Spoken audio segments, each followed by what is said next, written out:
Yes बेटा, हम कर रहे थे domain and range of the functions. तो हमने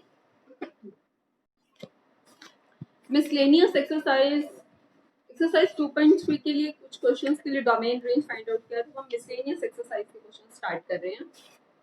आपको याद हो तो मैंने बताया था कि डोमेन फाइंड आउट करने के लिए फंक्शन किस फॉर्म में होना चाहिए। जब हम डोमेन फाइंड आउट करते हैं तब तो फंक्शन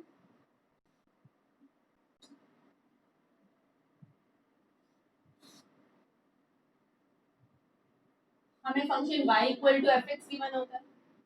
डोमेन फाइंड आउट करने के लिए तो फंक्शन इसी फॉर्म में ही होना चाहिए। और आपको याद हो तो बताया था मैंने कि अगर रेशनल फंक्शन है means numerator by denominator form में है तो हम क्या करते हैं, denominator not equal to 0 put करते हैं और जो वैल्यूज आती हैं उसे रियल में से माइनस कर देते हैं। और अगर स्क्वायर रूट फंक्शन है तो क्या करते हैं, एफ ऑफ एक्स को ग्रेटर देन इक्वल टू 0 रख लेते हैं। ठीक है, ये तो था डोमेन फाइंड आउट करने के लिए। और अगर आपको रेंज फाइंड आउट करनी है तो फंक्शन को x equal to function of y बना लेते हैं पहले।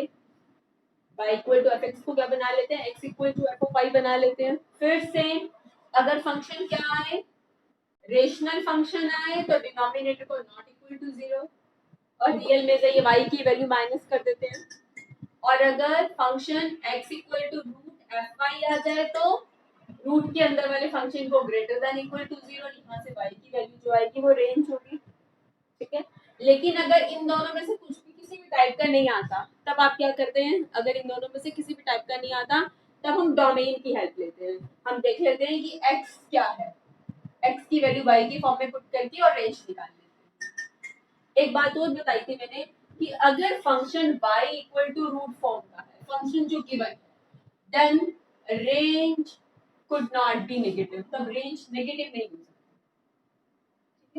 हमने एक इंपॉर्टेंट क्वेश्चन भी किया था y equal to root 9 minus x।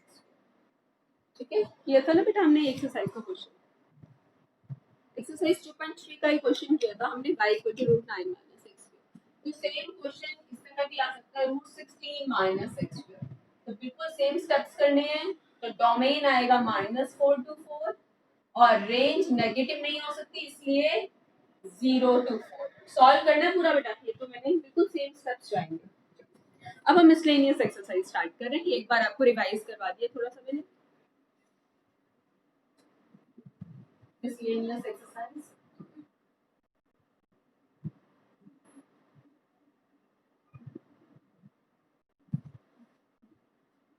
First question है, आपको एक रिलेशन गिवन है f relation f of x is equal to x square if x is greater than equal to 0 and less than equal to 3, 3x if x is greater than equal to 3 and less than equal to 10। और एक function g given है that is x square if x is greater than equal to 0 and less than equal to 2 and 3x if x is greater than equal to 2 and less than equal to 10। Show that f is a function and g is not a function। बताना है कि f तो function है लेकिन g function नहीं है। तो हम कैसे शो करेंगे कि f फंक्शन है और g फंक्शन नहीं है। बेटा आपको याद हो तो मैंने बताया था अगर ऑर्डर्ड पेयर्स में फर्स्ट एलिमेंट रिपीट हो जाता है, ठीक है, यहाँ भी 3 यहाँ भी 3, तो हम पीछे वाला चेक करते हैं, अगर ये अलग है तो फंक्शन नहीं है। ठीक है, अगर फर्स्ट एलिमेंट रिपीट कर जाए तो देखो हम फर्स्ट एलिमेंट रिपीट कैसे देख सकते हैं, 3 पर इक्वालिटी यहाँ पे है, यहाँ भी है और यहाँ भी है। ठीक है ना, 3 पर इक्वालिटी एफ ऑफ 3 हम यहाँ से भी निकाल सकते हैं और हम एफ ऑफ 3 यहाँ से भी निकाल सकते हैं। इसलिए हम 3 पर चेक कर लेंगे। क्यों? क्योंकि जब फर्स्ट एलिमेंट रिपीट करता है तभी तो हम दूसरा चेक करते हैं कि सेम है या अलग है, तभी तो चेक करेंगे कि फंक्शन है या नहीं है। इसलिए हम, क्योंकि एफ ऑफ 3 हम यहाँ से भी निकाल सकते हैं और एफ ऑफ 3 हम यहाँ से भी निकाल सकते हैं, इसलिए हम एफ ऑफ 3 निकाल रहे हैं। एफ ऑफ 3 क्या होगा, जब आप यहाँ से निकालेंगे तो 3 स्क्वायर दैट इज 9। तो ऑर्डर पेयर क्या आया, 3,9। और अगर एफ ऑफ 3 आप यहाँ से निकालते हैं 3x से ये तो हमने किससे निकाला, एक्स स्क्वायर से निकाला, ठीक है। अब हम एफ ऑफ 3x से निकाल रहे हैं, तब क्या होगा, तब भी 9 आया। इट मींस अगर पहला एलिमेंट रिपीट कर रहा है तब भी बाद वाला एलिमेंट सेम है, यानी कि 3 की 2 इमेजेस नहीं है, 3 की एक ही इमेज है, दैट इज 9, ठीक है। 3 की 2 इमेजेस नहीं है, 3 की एक ही इमेज है, that image is 9, okay. It means it is a function or not a function, it means it, yes,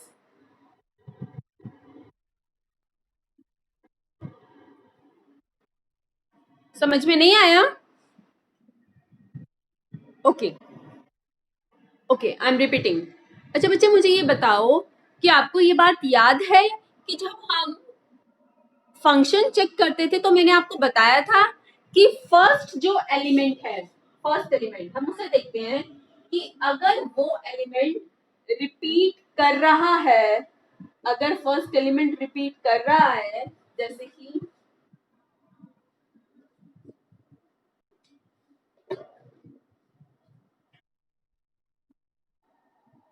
अगर 3 की इमेज 9 भी हो और 3 की इमेज 10 भी हो, ठीक है, तो ये फंक्शन नहीं होता ना। तो हम क्या देखते हैं कि ऑर्डर्ड पेयर्स में अगर फर्स्ट एलिमेंट रिपीट कर रहा है, अगर ऑर्डर पेयर में फर्स्ट एलिमेंट रिपीट कर रहा है और सेकंड एलिमेंट अलग अलग है तो फंक्शन नहीं होगा। लेकिन अगर ऑर्डर्ड पेयर्स में फर्स्ट एलिमेंट रिपीट कर रहा है लेकिन सेकंड एलिमेंट सेम है, यानी कि 3 की भी इमेज 9, फिर से वही लिखा गया, 3 की इमेज 9, 3 की इमेज 9, 3 की इमेज 9, ये तो फंक्शन होगा, होगा ना ये फंक्शन। लेकिन ये फंक्शन नहीं होगा अगर फर्स्ट एलिमेंट रिपीट कर रहा है और बाद वाला एलिमेंट अलग अलग है, तो फंक्शन नहीं होगा, it is not a function. और अगर फर्स्ट एलिमेंट रिपीट कर रहा है और बाद वाला सेम है, then it is a function, तब ये फंक्शन होगा। याद है आपको ये बात कि हम ऑर्डर्ड पेयर में ऐसे चेक करते हैं? यस बच्चे, याद है ना सबको ये बात?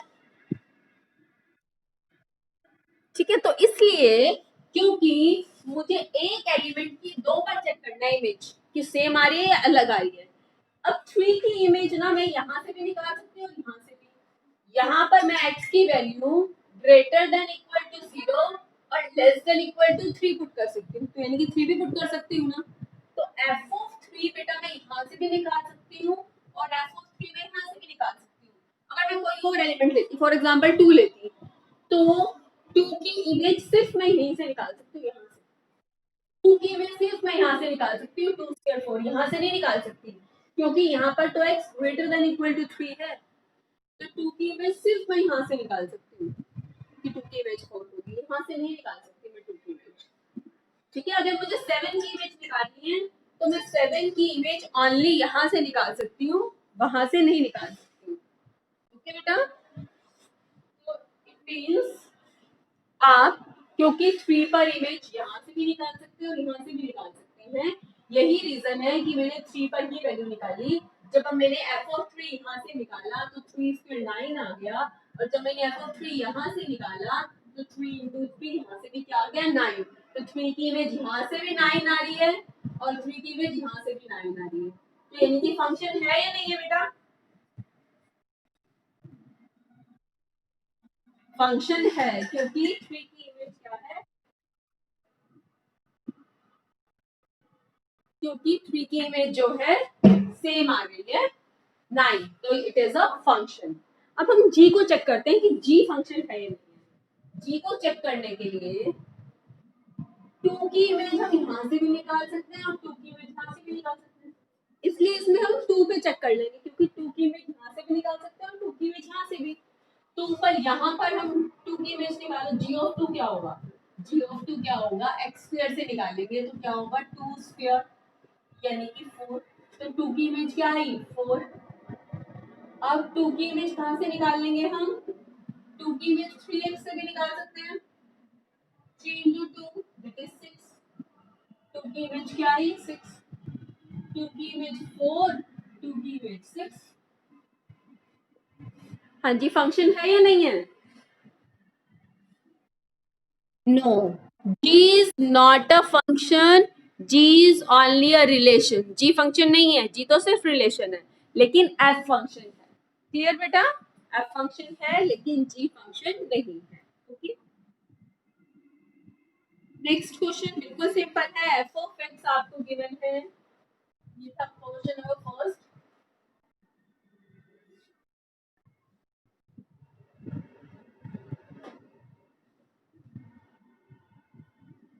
सेकंड बिल्कुल सिंपल है, आपको एफ ऑफ एक्स गिवन है दैट इज एक्स स्क्वायर, और आपको फाइंड आउट करना है f of 1.1 minus F of 1 divided by 1.1 minus 1। F of x से अगर आपको एफ ऑफ 1.1 निकालना है तो कैसे निकालेंगे? 1.1 होल स्क्वायर, ठीक है। और अगर एफ ऑफ एक्स से एफ ऑफ 1 निकालना है तो क्या होगा? 1 स्क्वायर। अब इसकी वैल्यू फाइंड आउट करनी है तो पुट कर दीजिए। एफ ऑफ 1.1 क्या है? 1.1 होल स्क्वायर। एफ ऑफ 1 क्या है? 1 स्क्वायर डिवाइडेड बाय, सॉल्व कर लो। A square minus B square, A plus B into A minus B divided by 1.1 minus 1 that is 0.1, 2.1 into 0.1 divided by 0.1 that is 2.1। तो क्या आ गया आंसर इसका? 2.1। Third बेटा मैं करवा चुकी हूँ, रेशनल फंक्शन है, डोमेन निकालना, डिनोमिनेटर नॉट इक्वल टू 0 रखो तो रियल में से 2 और 6 माइनस कर देंगे। थर्ड हम कर चुके हैं बेटा, फोर्थ भी हम कर चुके हैं, y equal to root x minus 1, याद है ना आपको? कर चुके हैं ना? डोमेन निकालना है y equal to root x minus 1, तो रूट के अंदर वाली quantity greater than equal to 0, तो डोमेन आ गया 1 टू इंफिनिटी। रेंज कैसे निकाली थी? स्क्वेयरिंग की दोनों साइड, फिर x इक्वल टू फंक्शन बना लिया, क्या आ गया? अब ना तो ये रेशनल है और ना ही क्या है, रूट, तो डोमेन की हेल्प ले ली थी हमने। डोमेन क्या था? अब x की वैल्यू पुट कर दी थी हमने, क्या? वाई स्क्वायर प्लस 1, तो y square is greater than equal to 0, तो रेंज क्या आ गई थी? 0 टू इंफिनिटी और 0 टू इंफिनिटी। कर चुके थे बेटा क्वेश्चन हम पहले। फिफ्थ भी कर चुके हैं बेटा, मॉड्यूलस ऑफ x माइनस 1। अगर मॉड्यूलस फंक्शन है तो डोमेन हमेशा रियल नंबर्स, सभी रियल पुट कर सकते हैं हम x की जगह। और रेंज के लिए रेंज क्या होगी? मॉड्यूलस के लिए रेंज हमेशा क्या होगी? 0 टू इंफिनिटी, क्योंकि मॉड्यूलस फंक्शन है तो नेगेटिव तो नहीं हो सकती ना वैल्यू, नेगेटिव नहीं हो सकती, तो 0 टू इंफिनिटी 0 हो सकती है। अगर x को 1 पुट करोगे तो y की वैल्यू 0, ये भी हम कर चुके हैं। तो अब हम कर रहे हैं इसके बाद क्वेश्चन नंबर 6, ये हमने नहीं किया।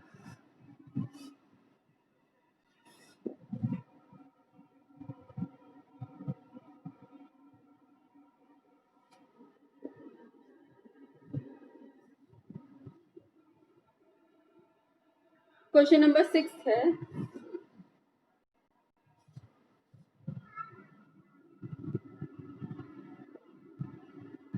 f is equal to x comma x square by 1 plus x square such that x belongs to R, be a function, f is a function from reals to reals, then determine the range of f। तो range find out करनी है आपको बेटा। अगर ऐसा लिखा है x comma, तो इसका मतलब क्या है? हमेशा ऑर्डर पेयर किस तरह से, ये ऑर्डर पेयर लिखा है ना बेटा, ऑर्डर्ड पेयर हमेशा किस तरह लिखे जाते हैं? ऑर्डर्ड पेयर हमेशा लिखे जाते हैं x कॉमा y। तो यानी कि ये जो पीछे वाला है ना, ये क्या है? y। अगर ये ऑर्डर्ड पेयर लिखा है फंक्शन में तो इसका मतलब ये क्या है? y, ये x है और ये क्या है? y।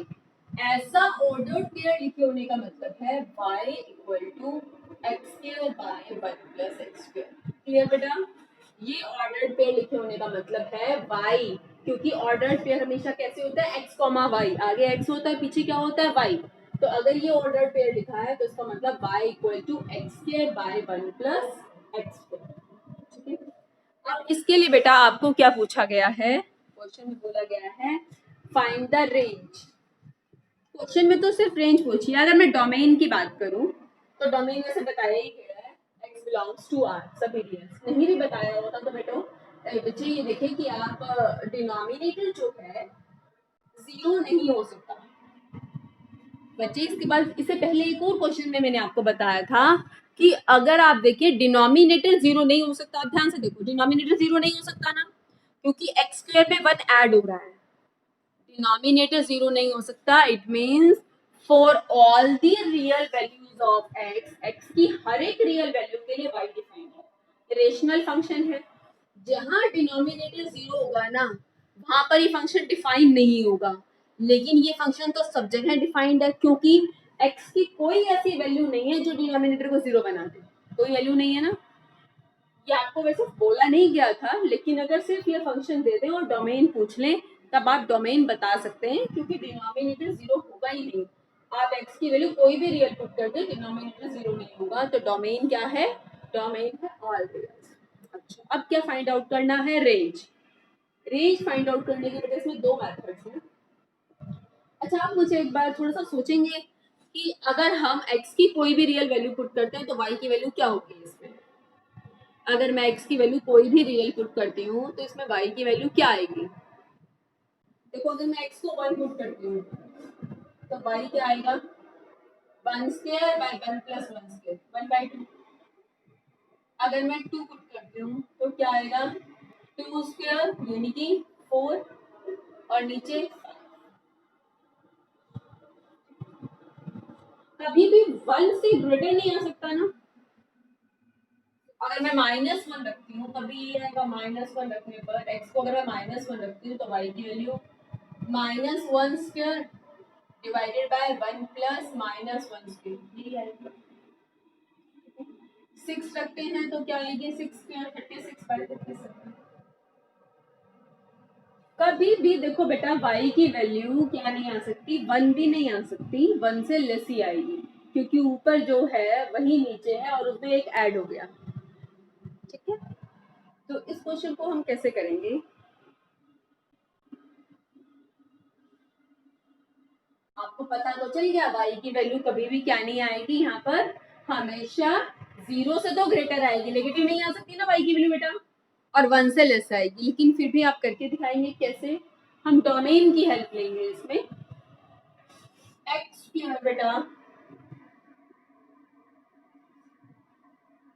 डोमेन जो है ऑल रियल है, तो x का स्क्वायर, क्योंकि x तो ऑल रियल है, रियल का स्क्वायर करेंगे। अगर हम किसी भी रियल नंबर का स्क्वायर करेंगे तो 0 या 0 से ग्रेटर आएगा, नेगेटिव तो नहीं आ सकता ना बच्चे स्क्वायर। ये बात सबको क्लियर है ना, कि अगर हम एक्स स्क्वायर करेंगे तो क्या आएगा? 0 या फिर 0 से क्या आएगा? ग्रेटर। ठीक है ये बच्चे, ठीक है ना, ये बात सबको क्लियर है। और एक्स स्क्वायर हमेशा इसे ग्रेटर होगा, किससे लेस होगा? एक्स स्क्वायर प्लस 1 से लेस होगा हमेशा। एक्स स्क्वायर 0 से, तो क्योंकि एक्स कोई रियल नंबर है, किसी रियल नंबर का स्क्वायर करोगे तो 0 या 0 से बड़ा आएगा। और इसको देखो, एक्स स्क्वायर हमेशा किससे छोटा होगा? 1 प्लस एक्स स्क्वायर से छोटा होगा। यानी कि मैं कह सकती हूँ, इन दोनों से मैं क्या कह सकती हूँ कि x square is greater than equal to 0 and less than x square plus 1 होगा हमेशा ऐसा। एक्स स्क्वायर हमेशा 0 से तो ग्रेटर, और या तो 0 भी हो सकता है एक्स स्क्वायर। अगर अगर आप x को 0 रखो तो 0 बाय 1 प्लस 0 0। तो जो एक्स स्क्वायर 0 भी हो सकता है, क्योंकि 0 का स्क्वायर 0 ही होता है। पहले मुझे बताओ, यहाँ तक की बात सबको क्लियर है कि अगर x कोई रियल है तो x का स्क्वायर 0 या 0 से ग्रेटर होगा, और x स्क्वायर किससे लेस होगा? एक्स स्क्वायर प्लस 1 से लेस होगा। यहाँ तक क्लियर है या कोई डाउट है? बोलो। क्लियर है बेटा? यानी कि आपको पता चला कि x square greater than equal to 0 and less than, लेकिन हमें किसकी वैल्यू निकालनी है? X square by 1 plus x square की। तो तीनों को किससे डिवाइड कर दूं? 1 प्लस एक्स स्क्वायर से।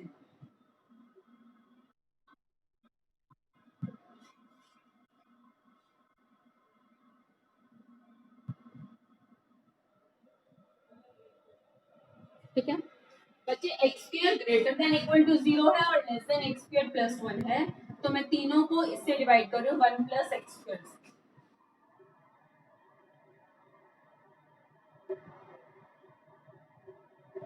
सबको मैंने 1 प्लस एक्स स्क्वायर से डिवाइड कर दिया, ठीक है। ये तो बेटा y है ना, तो y क्या आ गया, greater than equal to 0 and less than 1। तो रेंज क्या आ गई, रेंज आ गई हमारे पास 0 to 1, 0 within the close bracket and 1 within the open। मैंने कुछ एग्जांपल भी लेकर दिखाए थे कि x की वैल्यू 0 लेंगे तो y की वैल्यू 0, लेकिन 1 नहीं आएगी कभी वैल्यू, क्योंकि अगर देखो 6/7 आ सकता है, 7/8 आ सकता है, लेकिन y की वैल्यू कभी 1 नहीं आएगी। तो 1 की तरफ ओपन और 0 की तरफ क्लोज्ड, ठीक है बेटा। बेटा इसका ना एक और मेथड भी है, आप इसको अगर किस फॉर्म में चेंज कर लें, x equal to function of y change कर लें, वो थोड़ा सा ना डिफिकल्ट है, ठीक है। फिर भी आप कहेंगे तो कभी रिवीजन में मैं बता दूंगी, दूसरा मेथड ही बता सकती हूँ। हम एक और मेथड से भी कर सकते हैं। दूसरा मेथड क्या है,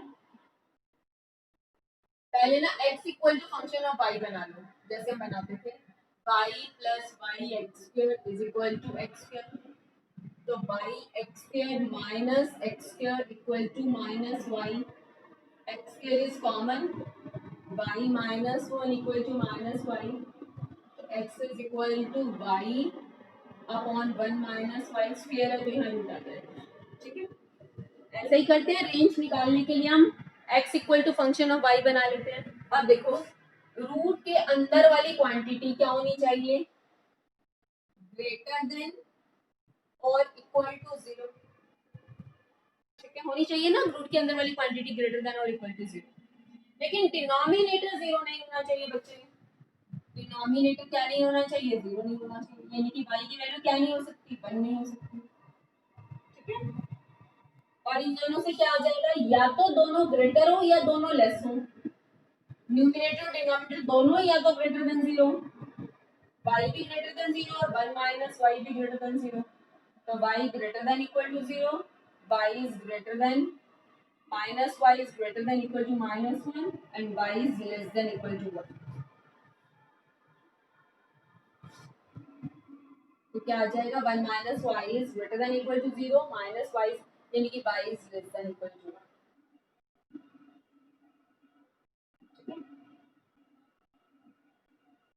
तो 0 से तो ग्रेटर और 1 से लेस, तो 0 और 1 के बीच में आ गया, लेकिन 1 के इक्वल नहीं। 0 से ग्रेटर, 1 से लेस, लेकिन 1 से इक्वल नहीं, 1 के इक्वल नहीं, तो क्या आएगा आंसर, 0 to 1, लेकिन 0 से ग्रेटर, 1 से लेस, लेकिन 1 के इक्वल नहीं, तो 0 पर क्लोज और 1 पर ओपन।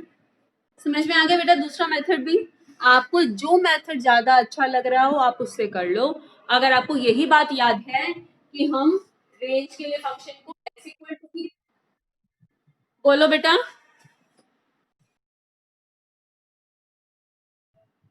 अदर स्टूडेंट्स विजिबल है ना, ओके बेटा, ओके बेटा। तो बेटा आपको दोनों मेथड समझ में आ गए। अगर किसी भी मेथड में डाउट है तो पूछ लो, आपको जो मेथड ज्यादा इजी लगे उस मेथड से कर लें। ये मैंने मेथड इसलिए बताया क्योंकि अब तक मैंने बताया था आपको कि रेंज फाइंड आउट करने के लिए आप फंक्शन को x इक्वल टू की फॉर्म का बना लेंगे और उसके अंदर वाली क्वांटिटी को ग्रेटर देन इक्वल टू 0 और डिनोमिनेटर को नॉट इक्वल टू 0, ठीक है। तो दोनों को ग्रेटर देन इक्वल टू 0 रखा तो क्या आ गया, y greater than equal to 0 and less than equal to 1, लेकिन y की वैल्यू 1 नहीं हो सकती, तो 0 to 1, तो 0 पर क्लोज्ड और 1 पर ओपन। बच्चे इन दोनों में से कोई एक मेथड करना है, या ये मेथड करना है या ये, कोई एक मेथड करना है, ओके। ये था क्वेश्चन नंबर 6। क्वेश्चन नंबर 7 बेटा आप कर लेंगे, ऐसा क्वेश्चन मैं करवा चुकी हूँ। एफ और जी दिया है तो एफ प्लस जी निकाल, f plus g of x कैसे निकालते हैं, f x plus g x, ठीक है, पीडीएफ में सेंड कर दूंगी मैं। क्वेश्चन नंबर 8 देखिए,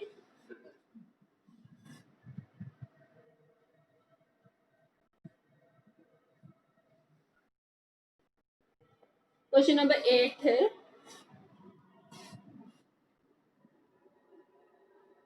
f is equal to 1, 1 2 comma 3, 0 comma -1, -1 comma -3. Okay, just a minute. ये फंक्शन है that is from z to z, integer से इंटीजर पर फंक्शन है और कैसे डिफाइंड है, f of x equal to ax plus b, और आपको a और b की वैल्यूज फाइंड आउट करनी है. ओके, तो बेटा a और b की वैल्यूज फाइंड आउट करने के लिए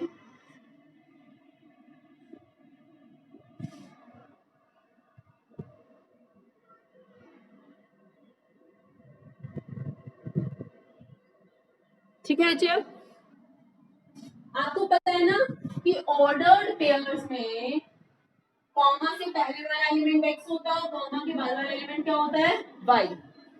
ऑर्डर्ड पेयर्स में कॉमा से पहले वाला एलिमेंट क्या होता है x और कॉमा के बाद वाला एलिमेंट क्या होता है y. ठीक है, हाँ जी. तो आपके पास x, इस ऑर्डर्ड पेयर से क्या पता चला, x1 y1, x2 y3, x0 y -1, x -1 y -3. आपको तो a और b फाइंड आउट करने हैं. f ऑफ x लिखो या y लिखो, एक ही बात है बेटा. दो कांस्टेंट फाइंड आउट करने के लिए दो ही इक्वेशन चाहिए ना, तो इन चारों में से कोई भी दो ले लो, आंसर सेम आएगा. थोड़ा सिंपल बनाने के लिए मैंने फिर जीरो वाला ले लिया, कोई भी दो ले सकते हैं. मैंने ये दो ऑर्डर पेयर ले लिए. ठीक है, मैं वन को वन, y को भी वन, x को भी वन पुट कर दो इसमें. Putting in the equation first, y को वन पुट कर दिया, x को भी वन पुट कर दिया. ये इक्वेशन सेकंड आ गई. ठीक है, अब x को 0, y को -1. बेटा बच्चे गलती कर देते हैं, क्या करते हैं, 0 देके यहाँ 0 पुट कर देते हैं. कॉमा से पहले x होता है, कॉमा के बाद y होता है. तो x को 0 और y को -1, y को -1 और x को क्या पुट किया, 0. दो इक्वेशंस बन गई. इन दोनों इक्वेशंस को सॉल्व करके a और b निकाल लेंगे. ठीक है, यहाँ से थर्ड से, from equation third b is equal to -1, second में पुट कर दो, put b equal to -1 in second. तो a plus b equal to 1 और b को क्या पुट कर दिया, -1. ठीक है, तो a की वैल्यू क्या आ गई, 2. a is 2 and b is -1. ठीक है, and now question number 9.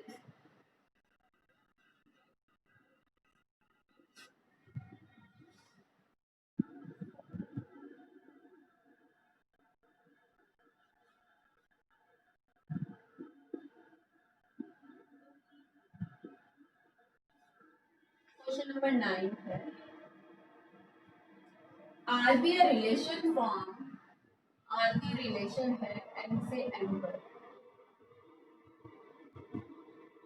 Defined by relation में वो a कॉमा b टाइप के ऑर्डर पेयर्स हैं सच दैट, रिलेशन में a कॉमा b टाइप के ऑर्डर पेयर्स हैं, a comma b belongs to n and a equal to b. पूछा है are the following true,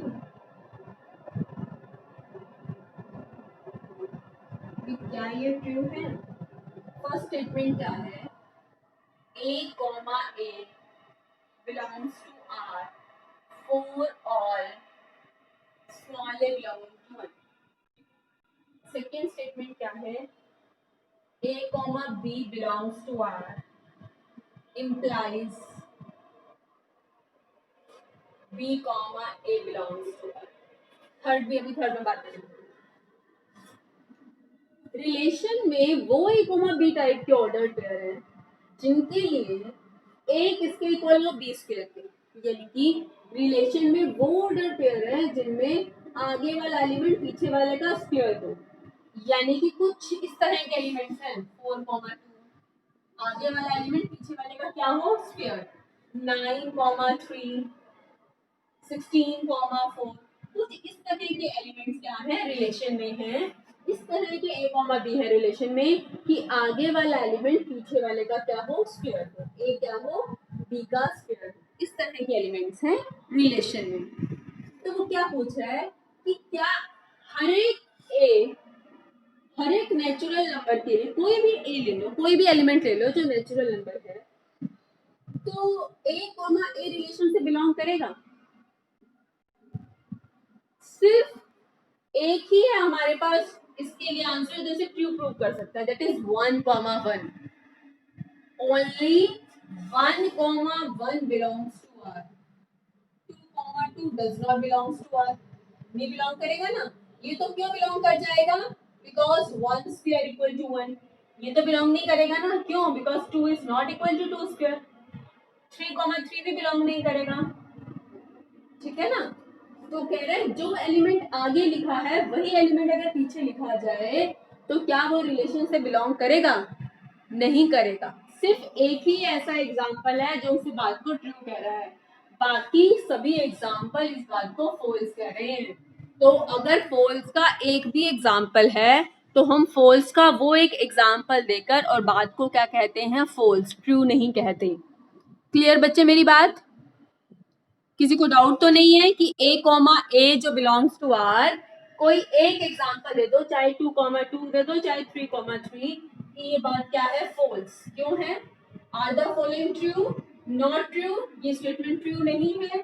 क्यों नहीं है, अगर मैं 2,2 लेती हूँ, 2,2 does not belongs to R, because क्यों नहीं बिलोंग कर रहा, because 2 is not equal to 2। ये स्टेटमेंट क्या हो गई, फॉल्स। क्लियर बच्चे, ये बात सबको समझ में आ गई ना। नेक्स्ट देखिए, अब वो कह रहा है अगर कोई और, अब पीछे वाला सेम नहीं कह रहा वो, देखो यहाँ ए है यहाँ बी, यहाँ तो ए कॉमा ए पूछ रहा था ना कि जो आगे है वही पीछे। अब वो सेम नहीं कह रहा, वो कह रहा है अगर कोई भी ए कॉमा बी है जो कि रिलेशन में है, जैसे कि 4,2 है ना रिलेशन में, तो कह रहा है अगर ए कॉमा बी है तो क्या बी कॉमा ए भी होगा। अगर ए कॉमा बी, देखो 4,2 है ना रिलेशन से, तो क्या 2,4 में बिलोंग करेगा, मुझे बताओ। अगर 4,2 रिलेशन से बिलोंग कर रहा है ना, तो क्या 2,4 बिलोंग करेगा, नहीं करेगा ना।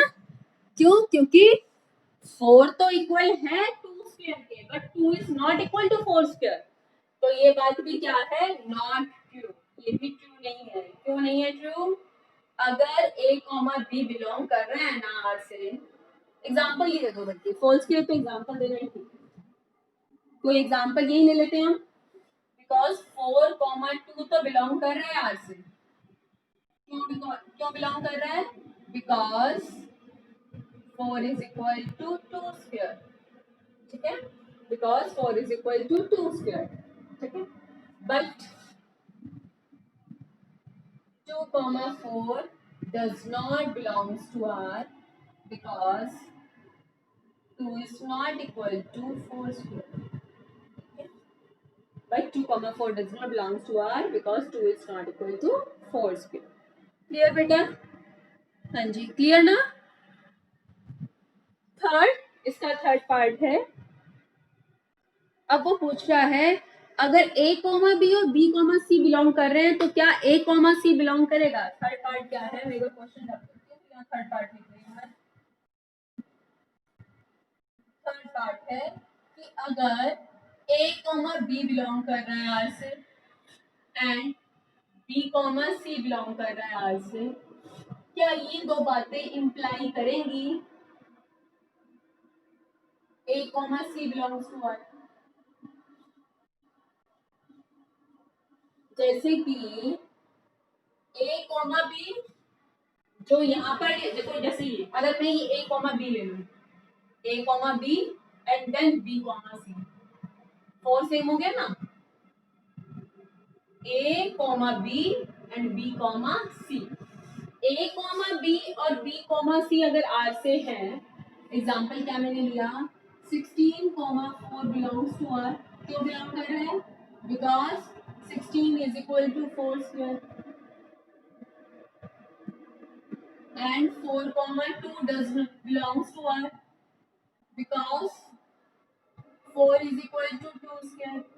But a comma B belong कर रहा है R से, b कॉमा सी बिलोंग कर रहा है, लेकिन a कॉमा सी बताओ बिलोंग करेगा R से,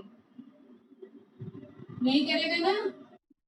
क्यों नहीं करेगा? Because 16 is not equal to 2 square, यानी कि ये स्टेटमेंट भी क्या है? फॉल्स है। ये भी ट्रू है। तीनों स्टेटमेंट्स क्या है? फॉल्स हैं। तो हमने एग्जांपल देकर प्रूव कर दिया कि ये तीनों स्टेटमेंट्स क्या हैं? फॉल्स। ठीक है, ये था question number 9। After that question number 10 करेंगे हम।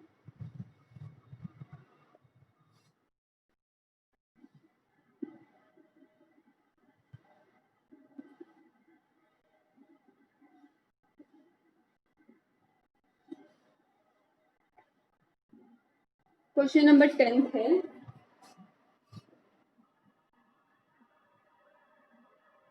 let a equal to 1 2 3 and b equal to and b equal to 1 5 9 11 15 15 16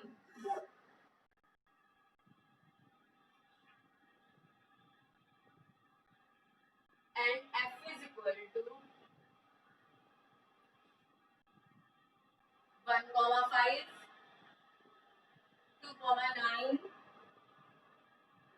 3 comma 1 4 comma 5 and 2 comma 11। ठीक है, ए गिवन है, बी गिवन है और फंक्शन गिवन है। Are the following true? आपको बताना है क्या स्टेटमेंट्स ट्रू हैं।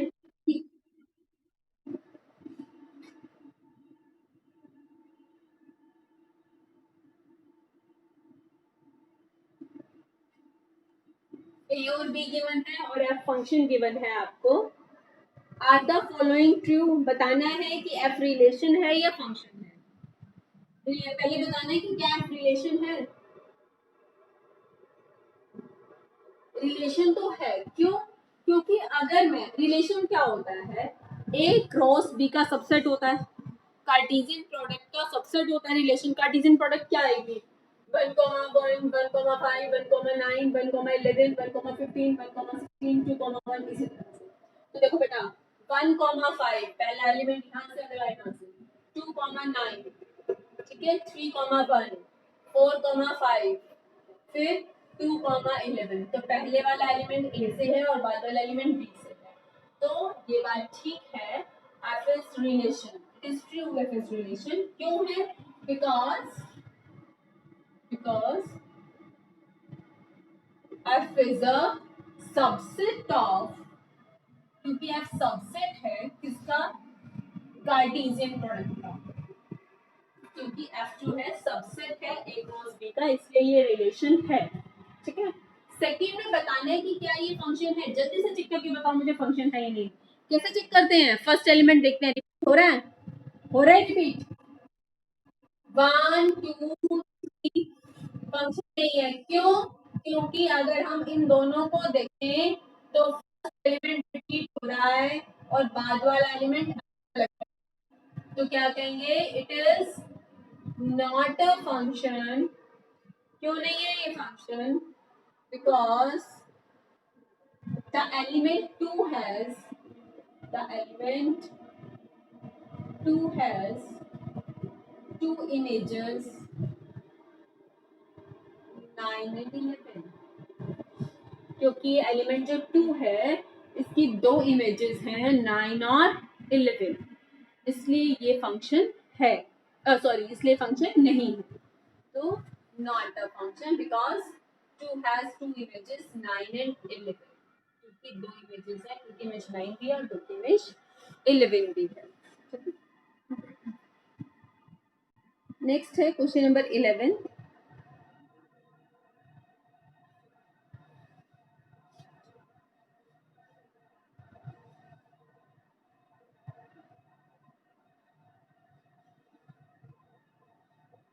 क्वेश्चन नंबर 11 है, f is a subset of z cross z। f is a subset of z cross z defined by AB comma A plus B such that A comma B belongs to C. Is f a function from z to z? पूछा क्या गया है? Is f a function? कि क्या f function होगा? बेटा function कैसे check करते हैं? हम देखते हैं अगर पहला एलिमेंट सेम है, यहाँ पर भी a है और यहाँ पर भी a है, उस टाइम पर ये दोनों एलिमेंट अगर अलग अलग आए तो फंक्शन नहीं है, और ये दो एलिमेंट सेम आ जाए तो फंक्शन है। यानी कि पहले तो ये x सेम लेना पड़ता है, ठीक है ना?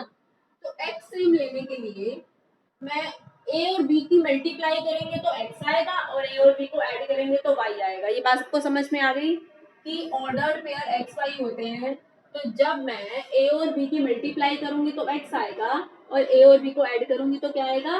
y आएगा, क्योंकि फंक्शन इसी तरह दिया है, कोमा से पहले ए बी लिख रहा है और कोमा के बाद a प्लस बी, यानी कि अगर मैं a और b को मल्टीप्लाई करूंगी तो x आएगा और a और b को ऐड करूंगी तो y।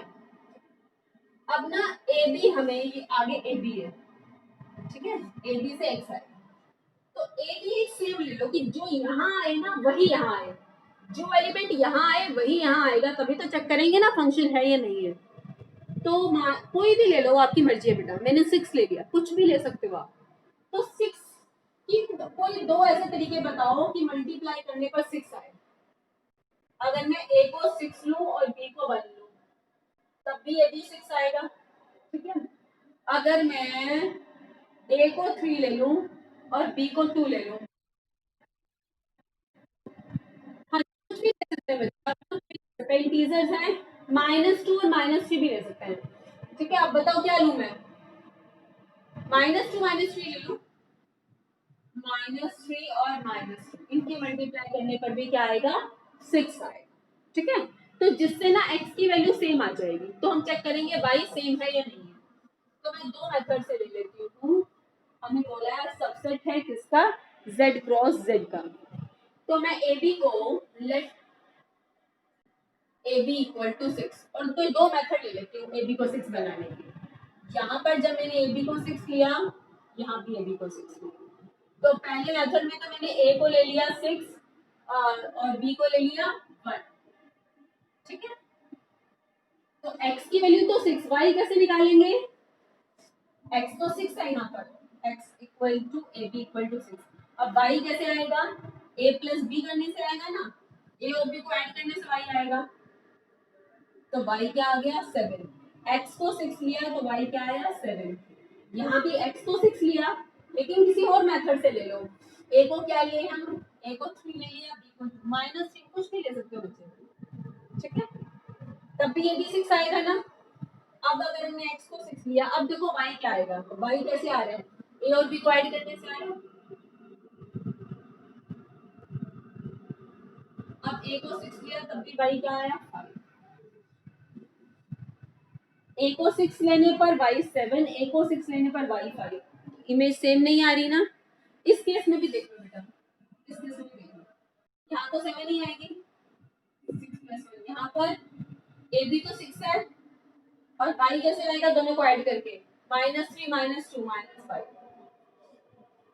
तो 6 की यूनिक इमेज नहीं है, 6 की इमेज 7 भी है, 5 भी है, -5 भी है। तो क्या है? It is not a function, it is not a function, ये फंक्शन नहीं है। क्यों? 6 की एक इमेज नहीं आ रही, 6 की इमेज 7 भी है, 5 भी है, माइनस। तीसरा नहीं करने की नीड बेटा, कोई दो करके दिखा दो, ठीक है। थर्ड नहीं करने के, आप सिर्फ क्या करेंगे? 6 की दो इमेजेस आ रही हैं, 7 भी और 5 भी, इसलिए ये फंक्शन नहीं है, ठीक है। इस एक्सरसाइज का लास्ट क्वेश्चन, क्वेश्चन नंबर 12 है।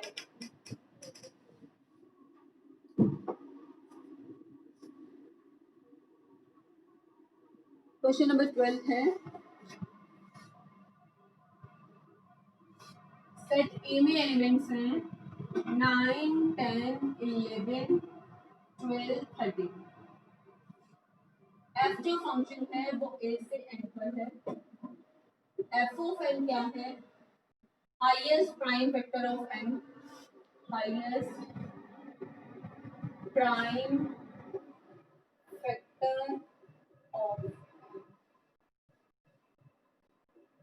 तो रेंज बतानी है। ऑर्डर्ड पेयर के जो पीछे वाले एलिमेंट्स होते हैं उससे रेंज आती है। ए से कहाँ पर है मैपिंग, नेचुरल नंबर से पर मैपिंग जो है ए से नेचुरल नंबर्स पर है।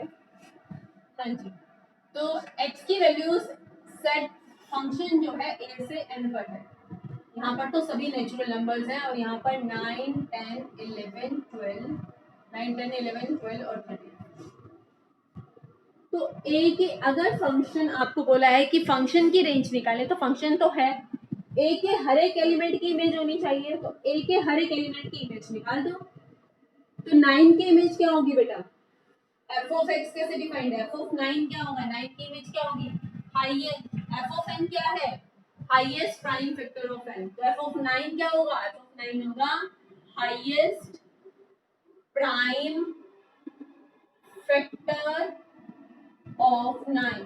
हाँ जी, 9 का हाईएस्ट प्राइम फैक्टर क्या होगा, हाँ जी बच्चे 9 का हाईएस्ट प्राइम फैक्टर क्या होगा, 3, ठीक है। और 10 का हाईएस्ट प्राइम फैक्टर ऑफ 10 क्या होगा, हाईएस्ट प्राइम फैक्टर 5,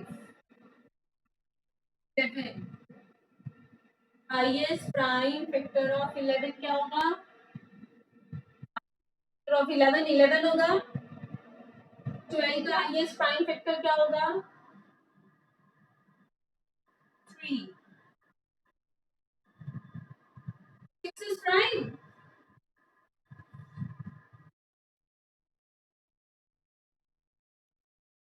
तो 12 का हाईएस्ट प्राइम फैक्टर 3 और 13 का हाईएस्ट प्राइम फैक्टर, तो क्या है ऑर्डर पेयर, 9 का हाईएस्ट प्राइम फैक्टर 3, 10 का हाईएस्ट प्राइम फैक्टर 5, 11 का हाईएस्ट प्राइम फैक्टर 11, 12 का हाईएस्ट प्राइम फैक्टर 3, 13 का 13। तो रेंज क्या होती है, जो कॉमा के पीछे पीछे वाले एलिमेंट हैं वो रेंज में आएंगे, यानी कि 3, 5, 11, 13, 3, 5, 11, 13 ये रेंज में आ जाएंगे। तो रेंज क्या आई, 3, 5, 11 और 13 ये रेंज आ गई, ठीक है। तो इस फंक्शन की रेंज क्या आई, तो अगर आप एरो डायग्राम से दिखाना चाहते हैं तो चाहे एरो डायग्राम से दिखा सकते हैं। यहाँ पर सभी नेचुरल नंबर्स हैं, ठीक है। 9 की इमेज 3 और 11 की यहाँ बना लो 11 की, इस तरह से आप एरो डायग्राम से दिखा सकते हैं। इसके साथ बेटा यस बोलो, बोलो बेटा क्या, हाँ जी बेटा सेंड करूंगी। बेटा ये चैप्टर कंप्लीट हो गया है, अगर किसी बच्चे को कोई डाउट है तो मुझे बताओ, बोलो बोलो।